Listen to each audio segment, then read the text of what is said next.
The Lions are back in the building. Phase 1 of the offseason program is underway here in Allen Park, and the offseason just got so much better. We'll take a look at what's ahead today on Tori's Take, presented by Priority Health.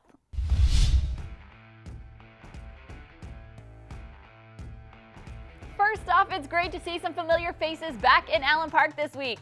I know actual football is still a ways away, but this time of the year always feels exciting because there's finally action happening again after a few long months without it. Once players are back in the building, several things aren't far behind. The schedule release, the draft, OTAs, and minicamp. Oh, and here in Michigan, it usually signals we are almost out of the woods with the cold and on to warmer days.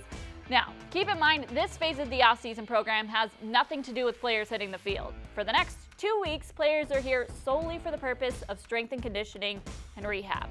After that, they'll ramp up to do some on-field work, but it's very limited and doesn't include any contact or offense versus defense team drills. But then we get to the good stuff, OTAs and minicamp. Those span across a month-long period in May and June, and it's when rookies start to get their bearings and position battles get off the ground. Aside from the hustle and bustle of the building coming alive again, what I'm most looking forward to in the next week and a half or so is the schedule release. We already got to see the preseason schedule last week, which includes opening the preseason at home against the Patriots and then going on the road to the Texans. No word of this as of yet, so this is just conjecture, but I would not be shocked at all if the Lions were able to get at least 1, maybe 2 weeks of joint practices out of those two opponents, as they typically like to do. The connections with the Patriots just make too much sense. We'll see what happens with that, but most importantly, we'll soon get to start marking our calendars with regular season dates.